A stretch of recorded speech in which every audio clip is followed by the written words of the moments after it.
Do mesmo modo que você aprende física, que você aprende química, que você aprende biologia, você pode aprender a ser bem-sucedido na vida. Poder posicional é o poder da posição que você ocupa. Certo. A pessoa é general no exército. Ela chega lá, todo mundo presta continência para ela. Chegou o general, toca uma música, etc. e tal. E todo mundo presta continência. Mas é domingo de manhã. Esse indivíduo está de bermuda, camiseta, chinelo. Ele vai até a banca de jornal comprar um jornal. Ninguém sabe quem ele é. Aquele poder posicional dele não existe. Ele agora vai ter ou não o poder pessoal. Se ele tiver esse poder que nós estamos ensinando aqui, na hora que ele abrir a boca, ele se manifesta. Esse poder pessoal ninguém tira de você. Então você imagina, o cara é piloto de avião, ele é comandante. Ele manda no avião a vida inteira. Ele trabalha 30 anos mandando no avião. Um dia, ele fez 55 anos, ele tem que parar. Ele não tem mais avião para mandar. Pronto, eu tirei dele todo o poder posicional. Se ele tiver poder pessoal, ele continua. Se ele não tiver, ele infarta e morre. Então eles pegaram pessoas que aposentaram com 55, e você pode aposentar com 60, e tem pessoas que preferem até os 60 pilotando avião. E fizeram um estudo e mostraram que aqueles que aposentavam com 55, nesses 5 anos, e os outros continuaram trabalhando, morreram 3 vezes mais. Porque tiraram do sujeito, é como se tivesse castrado ele. Tiraram o poder posicional dele e não sobrou, ele não aprendeu o poder pessoal, porque ele ficava, era só ele entrar no avião como comandante, ele mandava, ele não precisava de nada. Não tem nada errado em você ter um poder posicional, mas você tem que desenvolver o seu poder pessoal, porque o poder posicional você pode perder a qualquer momento. Agora o pessoal não. Eu posso sair daqui para a China, eu levo ele comigo. Entendi. Eu posso ir para Nova York, eu levo ele comigo. Na hora que eu abrir a boca, ele se manifesta. Se você sabe, mas não sabe que sabe, é como se você não soubesse. Concorda? Não tem aquela Coralina que aos 76 anos de idade virou escritora? Ela não sabia que ela era escritora até os 76 anos, quando ela lançou o primeiro livro. Tem um pintor que ele vai descobrir aos 80 anos que ele sabe pintar. Mas se ele sabe pintar, mas ele não sabe que sabe, é como se não soubesse. Então, quando você descobre algo que você pode fazer, é um renascimento, é um rebirthing. Você, poxa, finalmente eu descobri. Eu ensino as pessoas a levar para perto na hora que ela vai dormir, ela leva um copo d'água e ela faz a chamada técnica do copo d'água. Ela pergunta assim, ó, porque assim, o nosso cérebro funciona assim. Tudo aquilo que você vivencia nos últimos 20 minutos antes de dormir, rumina no seu cérebro a noite inteira.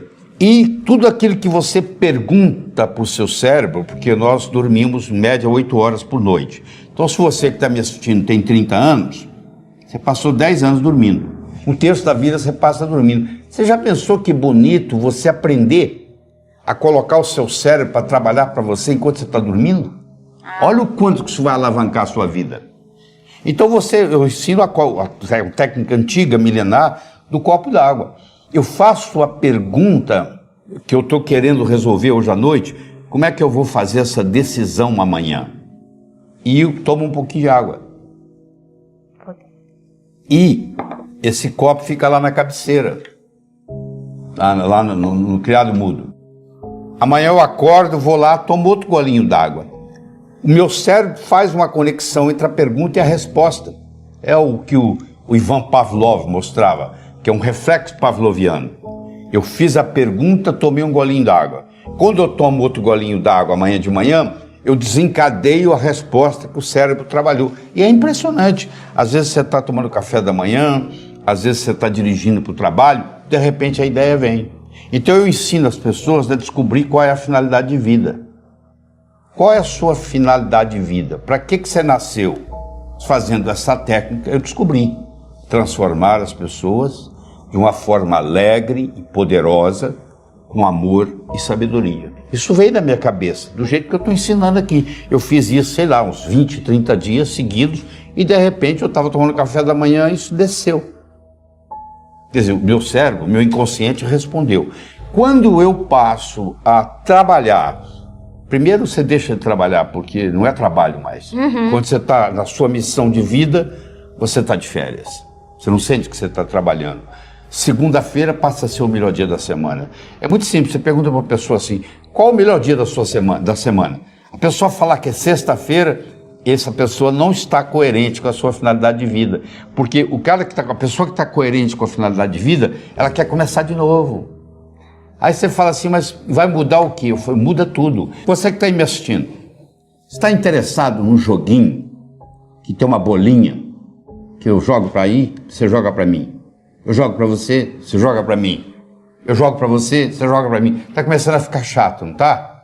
E se eu chamar esse jogo de tênis? Mudou, né?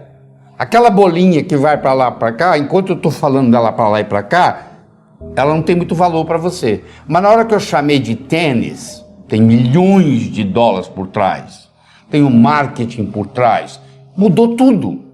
E é a mesma bolinha indo para lá e para cá, mas agora não é bolinha mais, é tênis.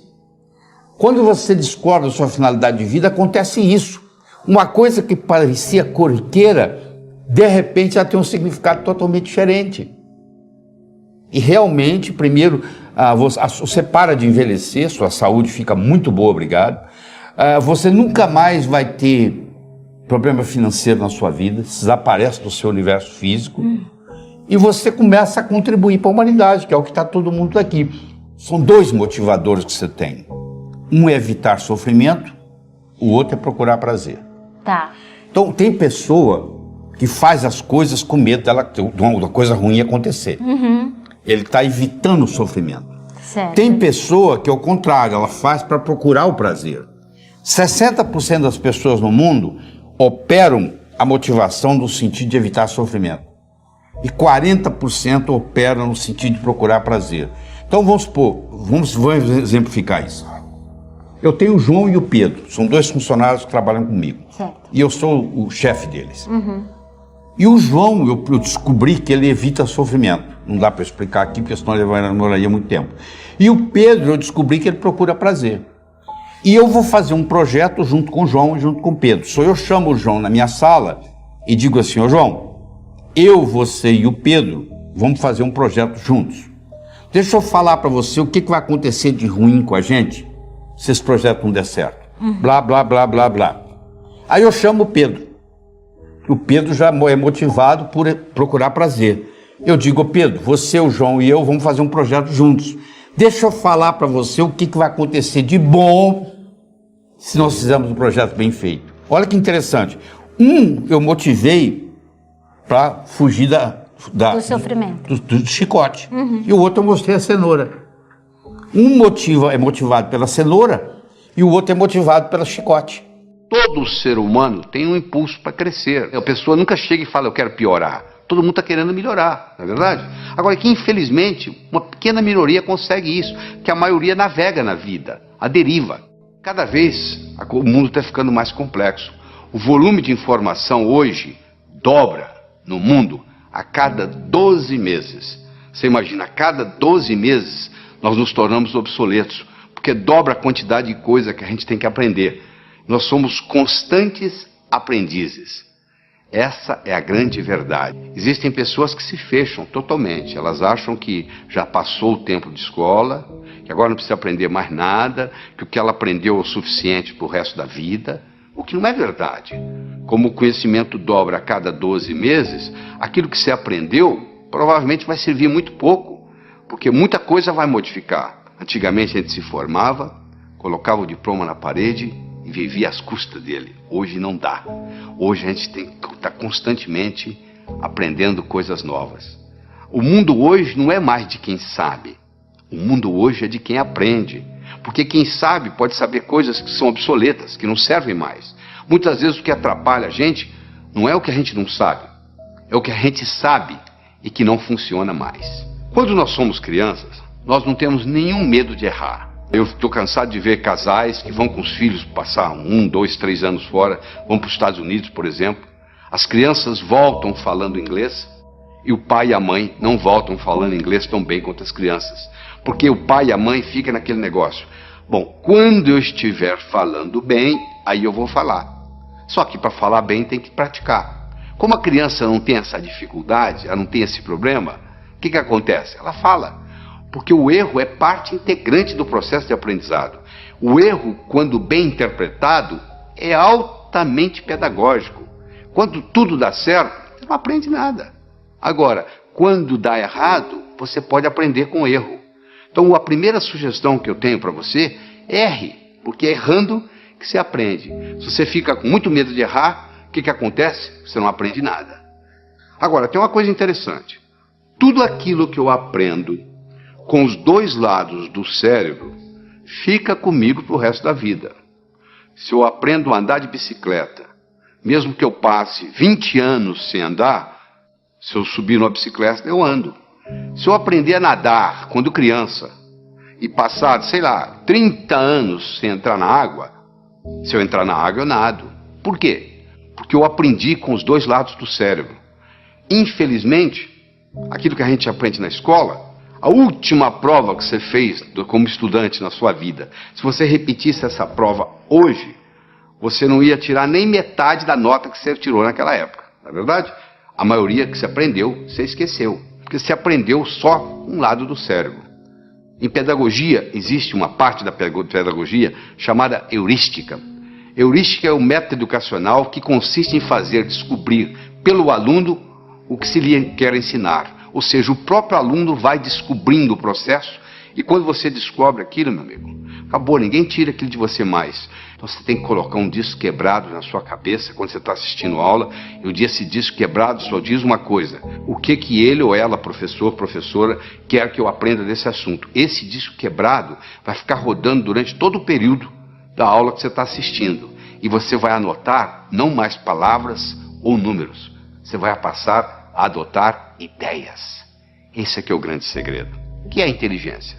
O que você acha que é inteligência? Qual seria a sua definição de inteligência? Inteligência é a habilidade em fazer distinções, fazendo visível o invisível e com isso podendo intervir. Se alguém estiver envenenando a minha água com arsênico e eu não sei, eu vou continuar tomando a água e posso morrer envenenado. Eu só vou parar de tomar a água se eu estiver consciente de que eu estou sendo envenenado. Ou seja, na hora que eu fiz a distinção, que eu parei de beber água. Aquele que pode ver o invisível, pode fazer o impossível. Se eu consigo ver algo que você não consegue, eu consigo fazer algo que você não consegue. Então você, para ser um bom estudante, você tem que estar motivado. Só motivado não adianta. Tem muita gente motivada, mas desmotiva logo, porque não tem a estratégia, não tem o modelo. Então deixa eu falar para você de modelo. Imagine que eu desse para você de presente agora uma pérola. Você não ia ficar segurando essa pérola na mão, você ia colocá-la no bolso, não é verdade? Daqui uma semana eu me encontro com você pela segunda vez e lhe dou uma segunda pérola. De novo você coloca ela no bolso. Daqui 15 dias eu vou lhe dar uma terceira pérola e você vai colocá-la no bolso. Daqui 6 meses eu vou me encontrar com você e vou perguntar assim: onde é que estão as pérolas que eu lhe dei? Você vai responder mais ou menos assim: a primeira eu coloquei no criado mudo, a arrumadeira lá em casa não viu, jogou no lixo. A segunda, eu esqueci no bolso da calça, a calça foi para a lavanderia, voltou sem pérola. E a terceira eu escondi de mim mesmo, guardei tão bem guardado que eu não sei onde eu coloquei. Se eu desse para você, antes de lhe dar a pérola, eu desse para você um fio de nylon e orientasse você para colocar as pérolas no fio de nylon, você ia fazer um colar. Se você colocasse esse colar no pescoço, e daqui 6 meses eu me encontrasse com você e perguntasse onde estão as pérolas que eu lhe dei, você ia dizer: estão aqui, eu fiz delas um colar. Olha só, as pérolas são ideias. O cemitério está cheio de gente que teve boas ideias. Ou não fez nada com elas, ou estragou a vida. Eu já vi muita gente estragar a vida por causa de uma boa ideia. Se eu tiver uma boa ideia, mas não tiver um modelo por trás, é um desastre. Então, a melhor definição que eu conheço de educação é a seguinte: educação é aquilo que fica depois que você esqueceu tudo que você aprendeu. O que fica? Ficam modelos. Você não faz um bolo só com farinha, nem só com manteiga, nem só com ovos. Você precisa de vários ingredientes. O bolo da vida necessita vários ingredientes. E um desses ingredientes é o diálogo. Um desses ingredientes é a capacidade de se comunicar. Ele não é o único, mas ele é fundamental. A comunicação tem 3 níveis. O primeiro nível eu chamo de boca-ouvido. O segundo nível eu chamo de cérebro. O terceiro nível eu chamo de coração. Vamos começar com o primeiro nível. Boca, ouvido. Deixe-me primeiro fazer uma distinção para você. Ouvir e escutar não são sinônimos. Você ouve com o ouvido. Você escuta com o cérebro. Você já foi alguma vez num restaurante e pediu ao garçom para lhe trazer uma água com gás e ele lhe trouxe uma água sem gás? Ou você fez uma solicitação e ele lhe trouxe outra? Aquele garçom, naquele momento que ele recebeu o seu pedido, ele estava operando no nível 1. No nível 1 ninguém é promovido. No nível 1 você não conquista as pessoas. No nível 1 você não vai para frente na vida. Não interessa a nota que você tirou na escola, isso não faz diferença. Porque a escola lhe passa informação. A vida lhe exige competência de ação. O que cai na prova não cai na vida. Se você observar na sua cidade, você vai encontrar indivíduos que eram CDFs, que eram estudantes brilhantes, e hoje são pessoas que estão perdidas na vida. E você vai encontrar também pessoas que eram estudantes medíocres, e hoje são excelentes empresários, estão contribuindo para o bem-estar da comunidade. Por que isso? Porque esses segundos, eles sabem dialogar com o mundo, eles sabem dialogar com a sociedade, eles aprenderam, talvez até intuitivamente, o poder da comunicação. A quantidade de dinheiro que você vai gerar na sua vida é diretamente proporcional à velocidade com que a roda da abundância vai girar na sua vida. A roda da abundância tem dois lados, o doar e o receber. Você pode doar para quem precisa, chama-se caridade, ou você pode doar para quem não precisa, chama-se generosidade. Então doar é a metade da roda. Uma roda não roda só com a metade. O cara que não quer doar nada, a roda da abundância não roda na vida dele. Ele pensa como pobre, vive como pobre, se sente pobre, porque ele não faz parte da abundância do mundo. Então doar é um grande segredo. O próprio Bill Gates acabou de se aposentar e agora vai se dedicar tempo integral ao altruísmo, tempo integral à fundação. Porque ele sabe, ele descobriu esse segredo que os Rockefeller descobriram, que é dando que se recebe. Então deixa eu falar um pouco na diferença entre caridade e generosidade. Se eu dou um dinheiro para alguém e essa pessoa está precisada, eu acabei de fazer um ato de caridade. Se você compra uma gravata e leva de presente para o seu amigo que está fazendo aniversário, você não fez uma caridade. O seu amigo poderia ir no shopping e comprar aquela mesma gravata. Você não foi caridoso, você foi generoso. Se você pratica só caridade, você está enviando para o seu subconsciente a seguinte mensagem: no mundo só ganha quem precisa. Eu vou ficar precisado para ganhar. Faz sentido o que eu estou falando? Se você pratica também generosidade, você está enviando a seguinte mensagem para o mundo: que mesmo quem não precisa ganha. Eu não necessito ficar precisado para ganhar. Então essa roda da abundância, ela tem dois lados: o doar e o receber. Tem gente que não aceita nada dos outros, já percebeu? Tem gente que faz favor para os outros, mas não aceita favor de ninguém. Isso tem um nome. Como é que chama? São pessoas soberbas. O que é a soberba? Você acha que não precisa de ninguém. As pessoas precisam de você. Então essas pessoas não têm problema no lado do doar, mas elas têm um problema do lado do receber. E como a roda é metade doar e metade receber, vem um problema. Então eu tenho 4 situações básicas na vida. Eu tenho o sujeito que tem problema em doar, mas tem facilidade em receber. Essas pessoas são pessoas egoístas. Elas têm habilidade de receber, mas não querem doar. Venha a nós o vosso reino nada. Tem pessoas que têm dificuldade tanto em doar quanto em receber. São pessoas estéreis. Elas têm dificuldade em doar e dificuldade em receber.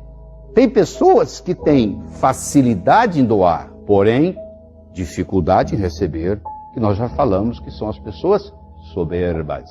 E finalmente nós temos uma pequena população do mundo que tem tanta habilidade de doar quanto receber. São pessoas prósperas. São pessoas que conhecem o caminho das pedras. Uma pessoa próspera, se você tirar a riqueza dela, ela manifesta de novo, porque ela conhece o caminho. Já uma pessoa só rica, se você for lá e tirar o dinheiro dela, e ela for só rica e não for próspera, ela não consegue manifestar de volta esse dinheiro. Porque ela tem riqueza, mas ela não tem prosperidade. Você acha que o dinheiro é importante na sua vida? Porque muita gente fala, dinheiro não é importante. O importante é ser feliz. Eu quero saber se você tem os credores batendo na sua porta, se você tem um filho doente que você não pode levar no médico, se você tem uma mãe que está precisando de assistência médica e você não tem dinheiro, se o dinheiro é importante. O dinheiro é importante, sim. Se você for nas penitenciárias, 99,99% do pessoal que está lá por causa de dinheiro. Se você for analisar os divórcios, 85% dos divórcios nos Estados Unidos, eu não tenho a estatística brasileira, mas tem a americana para lhe dar. 85% dos divórcios nos Estados Unidos ocorrem por causa de problema de dinheiro. Ou seja, se falta de dinheiro está destruindo famílias. Se falta de dinheiro está colocando pessoas nas penitenciárias, está fazendo gente roubar, assaltar, dinheiro é importante, sim. Só que nós crescemos uma cultura dizendo que não. Que se você tem ambição pelo dinheiro, alguma coisa está errada com você. Eu quero fazer uma declaração aqui. A declaração que eu tenho para fazer é muito simples. Todas as vagas para pobre estão ocupadas no Brasil. Não tem mais vaga para pobre. Melhor você ficar rico. Se você quiser ser pobre na Suécia, não tem problema. Você vai receber casa, comida, roupa lavada, remédio, hospital. Se você quiser ser pobre na Suíça, não tem problema nenhum. Se você quiser ser pobre nos Estados Unidos, você não tem quase problema nenhum. Mas no Brasil você não pode ser pobre. Por quê? Todas as vagas estão ocupadas, já temos demais. A melhor coisa que você pode fazer pelos pobres é não ser um deles. Ou seja, você está do outro lado para ajudar. E nós temos que fazer, não é fazer o pobre, o rico ficar pobre, é fazer o pobre ficar rico. Você nunca pode fortalecer o fraco enfraquecendo o forte. O jeito de você fortalecer o fraco, fortalecendo o fraco, não é enfraquecendo o forte. Por que você acha que tem tanta pobreza no Brasil? Um país com 8.513.844 km², onde o sol brilha 365 dias por ano, onde aqui não tem terremoto, aqui não tem furacão, onde todo estrangeiro que vem aqui e mora aqui por um período de tempo acha que isso aqui é o paraíso das oportunidades, só o brasileiro que não vê isso. Por que a gente tem tanta pobreza? Por algumas características. A primeira delas é a ignorância financeira. Nós não somos educados financeiramente, nós não aprendemos sobre a lei do ganhar, a lei do gastar, a lei do economizar, a lei do investir, que são leis universais, que funcionam em qualquer lugar que você for, em qualquer cidade, em qualquer país, em qualquer nação, em qualquer continente. E mais sério ainda são os preconceitos que nós temos contra dinheiro. Dinheiro é sujo, gente rica não entra no céu, é mais fácil um camelo passar pelo fundo de uma agulha do que um homem rico entrar no céu. Você imagina que você tem 5 anos de idade, você não sabe onde você está indo, porque você está consciente, mas não está consciente, está consciente aos 5 anos. Você sabe que você vai num lugar importante, porque colocar a melhor roupa que você tem, e você vai e tem alguém pregando. É mais fácil um camelo passar pelo fundo de uma agulha do que um homem rico entrar no céu. Saiu dali, seu pai te leva ao zoológico, e tem aquele animal enorme. Você pergunta, papai, o que é aquilo ali? Aquilo ali, meu filho, minha filha, aquilo ali é um camelo, grande, hein, pai? Você chega em casa, você abre a gaveta de costura da sua mãe, você pega a agulha, olha, e com 5 anos você declara, eu quero ser pobre. Só que você esqueceu que você fez essa declaração, quem estava pregando lá também esqueceu de lhe ensinar que o conceito não é bem esse, não.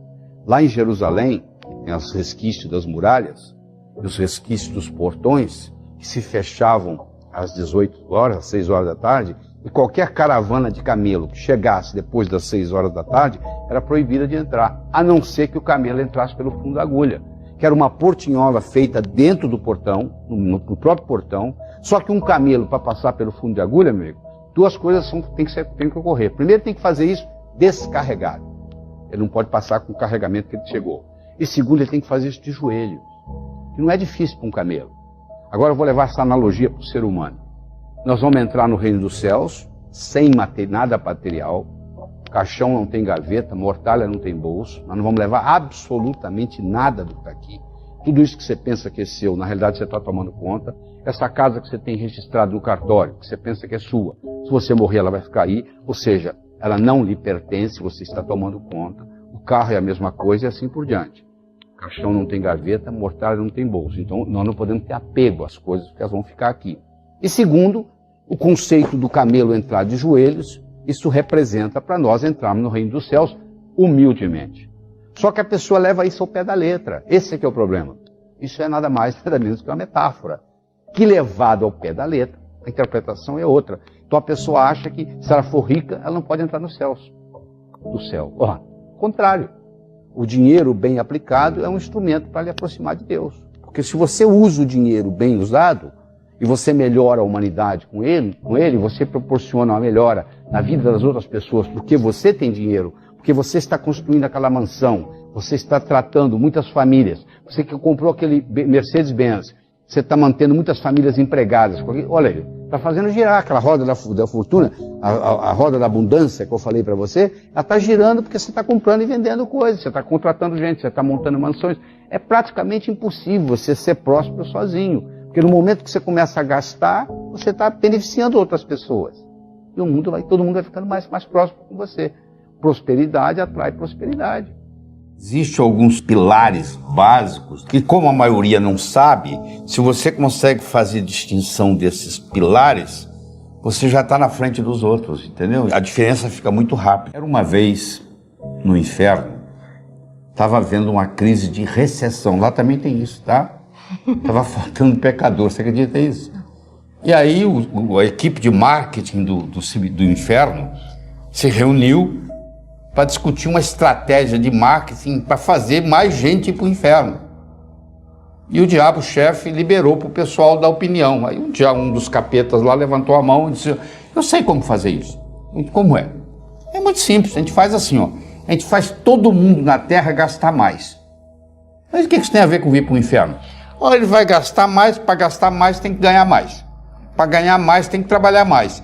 É trabalhar, ganhar, gastar, trabalhar, ganhar, gastar, trabalhar, ganhar, gastar, trabalhar, ganhar, gastar. A vida vai passar, eles não vão evoluir, vão terminar aqui no inferno. O diabo falou: boa ideia, eu quero saber mais. Um outro capeta-chefe levantou a mão.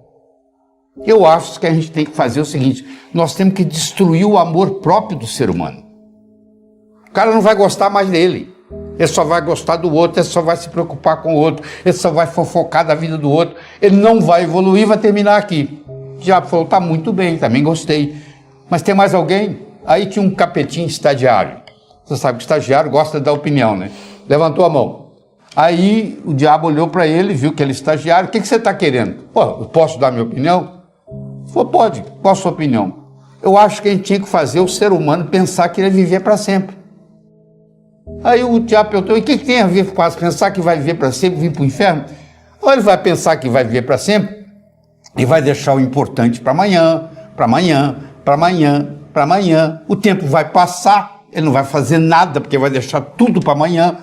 Ele vai morrer e vai terminar aqui. Aí o diabo pensou, falou assim: é interessante isso. Vamos implementar? Então, com a permissão de Deus, ele implementou. Sabe o que ele fez? Ele colocou na mente de cada um de nós a semente da eternidade. Você pensa que seu primo vai morrer antes de você, que seu colega de turma vai morrer antes de você, que todo mundo, que o seu sócio vai morrer antes de você, mas você não, você vai fazer um truque e vai enganar a morte. Você está procurando descobrir um jeito de enganar a morte, mas você acha que você vai ficar aqui mais do que todo mundo. Isso é consequência dessa semente da eternidade que foi colocada na nossa cabeça. Mas isso é uma ilusão.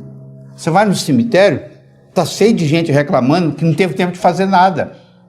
Todo mundo que está nos assistindo aqui, inclusive nós aqui, nós nascemos nus, ninguém nasceu de roupa, e temos 24 horas por dia. Ninguém tem mais nem menos, pode ser o pobre, pode ser o novo, pode ser o velho. Nós temos 24 horas por dia e nascemos nus, iguaizinhos. O que você faz com as 24 horas é que faz a diferença. Então, uma vez Andrew Carnegie, aquele que construiu o Carnegie Hall em Manhattan, foi perguntado para ele: senhor Carnegie, o senhor que é o homem mais rico do mundo, na época ele era, se o senhor tivesse que dar um conselho para uma pessoa, agora, simples aqui, para ela enriquecer, para ela ter sucesso, o que o senhor diria? Ele falou: eu diria o seguinte: toda noite, antes de você dormir, você faz uma lista das 6 coisas mais importantes que você tem que fazer no dia seguinte. Põe em ordem de prioridade. E nunca saia da mais importante até acabar. Então amanhã você vai acordar, você vai trabalhar na mais importante. Quando aquela acabar, você risca. Você vai trabalhar na mais importante. Quando acabar, você risca. Só isso. Isso aí, só isso. Você dormir à noite e falar assim: amanhã as coisas mais importantes que eu tenho para fazer é essa. Vou começar pela mais importante. Porque sempre eu vou estar trabalhando a mais importante por dia. Isso faz toda a diferença. Na era da agricultura, mandava no mundo quem tinha terra. Na era industrial, passou a mandar no mundo quem tinha capital, quem tinha dinheiro. Hoje a moeda mudou e muita gente não se deu conta disso ainda. A moeda hoje chama-se informação. Você é rico ou você é pobre em informação. Só que informação tem 2 características interessantes. Primeiro, é um produto altamente perecível. Ninguém está interessado em notícia de ontem. Já ficou velho. E segundo, a informação só tem valor quando ela passa de um cérebro para outro. Qual o valor de uma moeda de ouro no fundo do Oceano Atlântico, onde ninguém consegue chegar lá? Não tem valor nenhum. Ela só vai ter valor quando ela estiver na mão de alguém. A informação só tem valor quando ela passa de um cérebro para outro. Não adianta o conhecimento que eu tenho aqui. É o quanto desse conhecimento que eu posso passar para você nesse período que nós estamos juntos. E nós, seres humanos, temos 7 inteligências básicas: a verbal, a matemática, a musical, a espacial, a corporal, a intra e a interpessoal. Então nós poderíamos passar horas e horas discutindo cada uma delas, mas não é a finalidade de hoje. Então você viu que eu deixei por final a interpessoal, que é a comunicação de você com os outros, entendeu? Que nós somos animais sociais, ninguém vive sozinho. Se você tiver uma ideia brilhante aqui agora, a primeira coisa que vai vir na sua cabeça é com quem que você vai implementá-la. Não é verdade? Então, na mesma hora, a gente pensa num outro ser com quem a gente vai implementar essa ideia.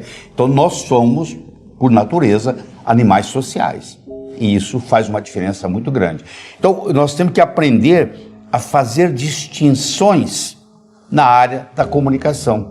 Só que isso não é ensinado na sua mesa de jantar em casa, isso não é ensinado nas escolas. Você acaba virando um autodidata, aprendendo a se comunicar e convencer os outros. Mas por trás de tudo isso existe uma ciência. A boa notícia que eu tenho para você é que ninguém vai num berçário e diz assim: aquele ali vai ser bom comunicador, aquele não vai, aquele vai. A comunicação é uma coisa que você desenvolve com o passar da vida. Agora, se você nunca se interessou por isso, você vai estagnar. A família tem a expectativa de que o colégio vai ensinar, que a escola vai ensinar. Pois a expectativa da escola é exatamente o contrário. A escola acha que os pais têm que ensinar. Isso não é obrigação da escola. Ora, se a criança não aprende em casa, se a criança não aprende na escola, ela vai aprender onde? Aprender a quê? Aprender a aumentar a inteligência financeira. Existem uma série de mitos populares com relação a dinheiro, com relação à riqueza. O primeiro mito que eu quero discutir com você aqui é o seguinte: trabalhar muito é causa de riqueza. Não é verdade.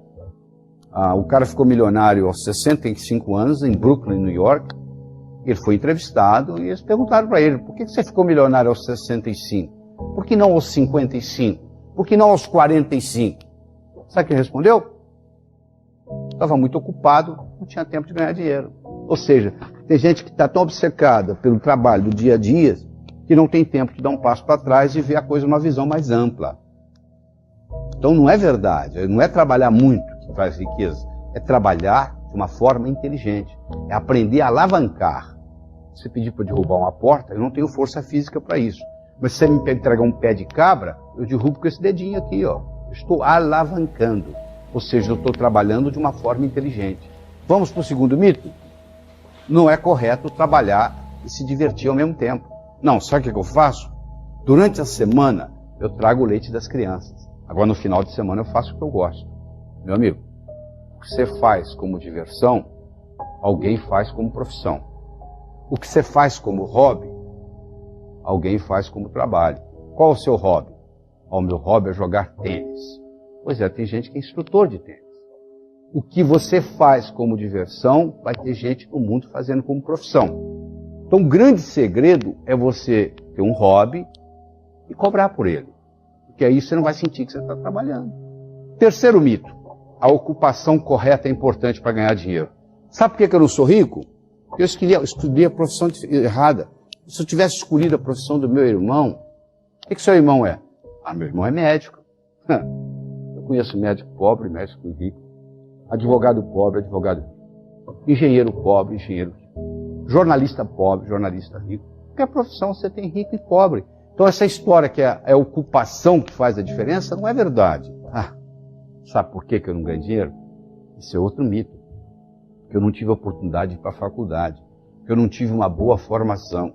Isso também não é desculpa. Se você pegar o Thomas Edison, que foi cofundador da maior empresa do mundo por muitos anos, que foi a General Electric, ele teve 3 meses de escola. Você pegar o Henry Ford, que revolucionou o mundo automobilístico, tinha 2º ano de ginásio. Se você pegar uma figura atual, que é o Bill Gates, que tem 3 recordes mundiais, ele também não terminou a faculdade. Então é claro que um bom estudo, uma boa educação ajuda. Mas em geral, a maioria do que acontece, o sujeito estuda e vai trabalhar para um que não tem estudo. O outro mito, talvez o pior deles, é que não tem o suficiente para todos. Na época da caverna, o PIB era 0. Hoje o PIB é astronômico.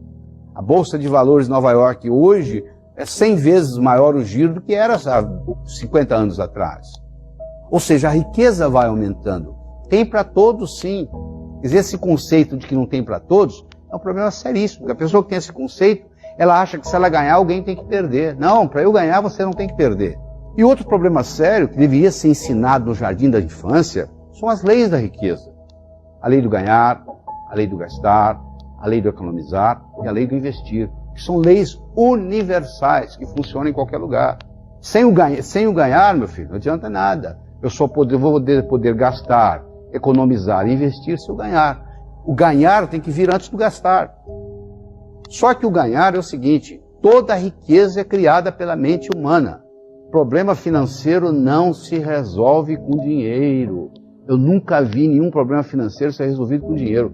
O sujeito não está indo bem financeiramente, ele pega dinheiro emprestado com o cunhado para pagar o aluguel. Mês que vem, o aluguel venceu de novo e o cunhado já quer receber, ou seja, não resolveu nada. Problema financeiro não se resolve com dinheiro. Problema financeiro se resolve com imaginação. Se você não tiver um planejamento, se você não tiver uma estratégia, se você não tiver uma implementação, não vai ocorrer nada. Segundo, vem a lei do gastar. Em que você gasta seu dinheiro? Aquilo que você valoriza. O dinheiro ele tem valor dependendo da transação que está ocorrendo. Então, o valor do dinheiro é determinado pelo comprador e pelo vendedor em cada transação. E se você gastar o que você ganha, meu amigo, você está andando de bicicleta. Você tem que saber economizar. Você tem que pegar pelo menos 10% que você ganha, sagrado, e separar. Chama-se dízimo pessoal. A palavra dízimo vem de 10. Você tira 10% que você ganha. Aí você deve estar pensando assim, mas eu já economizo 20%, 30% do que eu ganho. Mas não é isso que eu estou falando. Esse dinheiro, esses 10%, você nunca vai poder gastar em nada perecível ou roubável. Isso tem que... Você pode colocar no banco, você pode comprar um apartamento, você pode comprar um lote, mas você não pode comprar carro, você não pode comprar avião, você não pode comprar barco. Nada que seja perecível ou roubável. Isso aí funciona como se fosse o imã do dinheiro. Pega a sua conta final do mês, separa 10%, fala, isso é sagrado. Você deve estar pensando assim, mas peraí, se eu for pegar, eu já ganho tão pouco, como é que eu vou tirar 10%? Se você ganha pouco, 10% é quase nada. Não é verdade? Ou seja, não vai fazer muita diferença. Tem gente que vive com muito menos do que você vive. Se você tirar os 10%, o que vai sobrar, tem gente que vive com muito menos. Você tem que se ajustar a isso. Mas no momento que você faz isso, é um passo de mágica.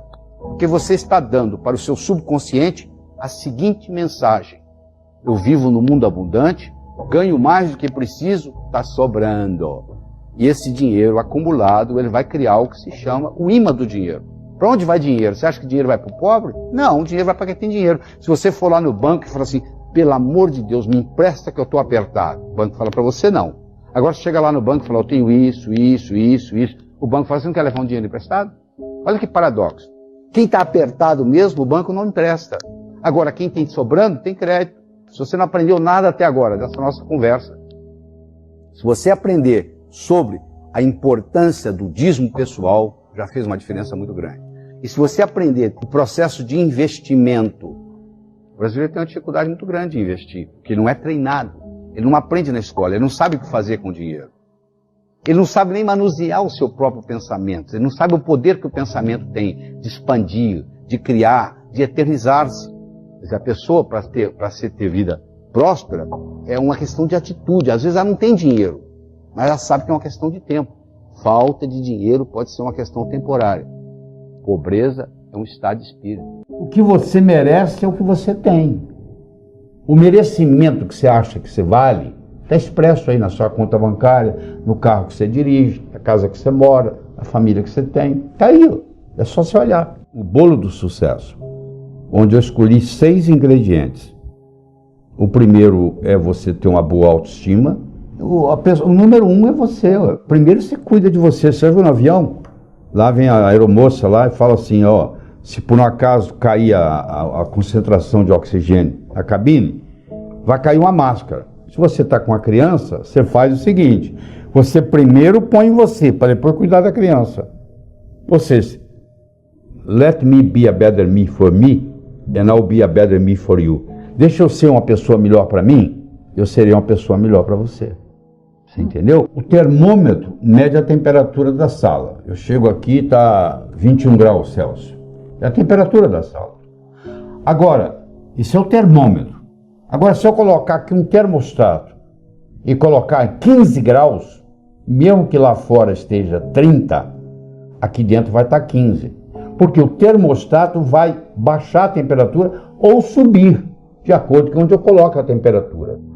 A autoestima é um termostato para a vida. Quanto que eu mereço? Quanto é que você está ganhando? Se eu falar que você vai, mês que vem, multiplicar por 10 o seu faturamento, você vai acreditar? Não. Você fala, não é possível. Quem é que vai... Se ganho 1, mês que vem eu vou ganhar 10? Eu sei, mas por que você está ganhando 1 e o seu amigo está ganhando 4? Fazendo a mesma coisa. Com o mesmo talento. Pode ser que ele tenha um marketing melhor do que o seu, pode. Mas pode ser também que ele tenha um termostato de autoestima melhor do que o seu.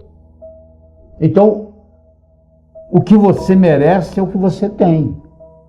O merecimento que você acha que você vale está expresso aí na sua conta bancária, no carro que você dirige, na casa que você mora, na família que você tem. Está aí, ó. É só você olhar. Se você quiser mais, você tem que sentir merecedor demais. E para sentir merecedor demais, escuta, você tem que subir a sua autoestima. A segunda é a sua capacidade de se comunicar, que é fundamental, principalmente no mundo de hoje, onde a comunicação é talvez o mais importante de tudo, o sucesso. Eu posso ter 2 indivíduos que têm um QI de 145, quase gênio. Um está muito bem na vida e o outro está desempregado no quarto jack. Você vai ver a diferença, um se comunica bem e o outro não dá nem bom dia para o vizinho. Então, no momento que você melhora a sua capacidade de se comunicar, você passa a valer mais no mercado. Essa é a realidade. Terceiro, é a sua estabilidade, a sua capacidade de estabelecer objetivos, criar estratégia. Em 1953, eles pegaram todos os formandos da Universidade de Harvard e perguntaram para eles assim, o que você vai fazer nos próximos 6 meses, próximo ano, próximos 5 anos, próximos 10 anos, próximos 15 anos, próximos 20 anos. A grande maioria, como acontece aqui no Brasil, não tinha nada por escrito. Não tinha nada, não tinha nenhum... Ah, não sei, eu vou ver o que vai acontecer. Eu vou deixar a vida me levar, né? Mas 3% daqueles estudantes, eles tinham por escrito o que eles iam fazer com 6 meses, com 1 ano, com 5, com 10, com 15, com 20 anos de formado. Em 1973, eles pegaram aqueles que ainda estavam vivos e fizeram uma avaliação. Então, aquele grupo que tinha por escrito era 3%. Valia mais do que os 97% junto em todos os aspectos. Então, eles viram se a inteligência era diferente? Não. O background familiar era diferente? Não. Tudo era igual. As notas que tirava na escola, a única diferença que fazia diferença é que eles tinham por escrito. Então, os nossos, por isso que a empresa multinacional, ela pega os objetivos do ano que vem e coloca até setembro por escrito. Tem que estar ali no papel. Aquilo tem que ser recordado com frequência. Você tem que colocar ali e você tem que datar. Como é que você transforma um sonho em uma meta? Você coloca uma data. Tudo aquilo que você colocou na categoria de algum dia não vai acontecer. O cérebro fala, tá bom, o dia que algum dia chegar, você vai no calendário, onde é que está algum dia? Não está lá. Não tem no calendário, não existe. Então eu tenho que ter metas a curto, a médio, a longo prazo. Tem que ter os 3 tipos de metas. Eu tenho que ter elas por escrito. E eu tenho que descobrir qual é a finalidade de vida que está por trás dessas metas. Porque a finalidade de vida, ela te valoriza a sua meta. Vou dar um exemplo. Você imagina uma bolinha que eu jogo para você, você joga para mim, eu jogo para você, você joga para mim, eu jogo para você, você joga para mim. Começou a ficar cansativo, né? Mas se eu chamasse de tênis, mudou, né? Milhões de dólares por trás. Enquanto era uma bolinha para lá e para cá, você não estava dando valor. Na hora que eu falei tênis, mudou. É assim, uma meta que talvez não tenha importância, mas se ela está encaixada dentro da minha finalidade de vida, ela valoriza. E eu vou estar disposto a ter mais esforço para que ela aconteça. A sua atitude determina a sua altitude na vida, a sua dedicação ao trabalho e a sua ambição saudável. Então são 6 elementos, ó. A boa autoestima, boa comunicação, saber estabelecer metas, ter uma atitude positiva, dedicação ao trabalho de uma forma inteligente e hoje melhor do que ontem, amanhã melhor do que hoje. O japonês chama de Kaizen, que é melhora contínua. A palavra Kaizen, no Japão, 1945, Hiroshima, Nagasaki, 40% do Japão destruído. Com essa simples filosofia de uma palavra, que é K-A-I-N-Z-N, Kaizen, que é melhora contínua, o Japão saiu de lá e hoje ele é o 3º per capita no mundo, entendeu? 3º país mais desenvolvido do mundo, então, ou seja, está lá no pódio. Saiu de 40% destruído, é um arquipélago com mais de 3.000 ilhas, não é um continente, muito complicado, mas no entanto, com a filosofia Kaizen, que é melhora contínua, que eu recomendo você adotar isso, eu adotei isso na minha vida. Hoje é melhor do que ontem, amanhã é melhor do que hoje. E aí você junta esses 6 ingredientes com a pitadinha do que eu chamo a diferença entre o profissional e o amador. O que difere o profissional do amador? Paciência e persistência. Porque o amador, se não der certo, ele chuta o pau da barraca. O profissional sabe que o amanhecer só vem depois da noite ter passado. Roma não foi construída em um dia. Então tem que ser de grão em grão a galinha enche o papo. Então tem que ser aos pouquinhos para chegar lá. Então eu coloco esses 6 ingredientes com paciência e persistência e o resultado só pode ser um: obter aquilo que você quer.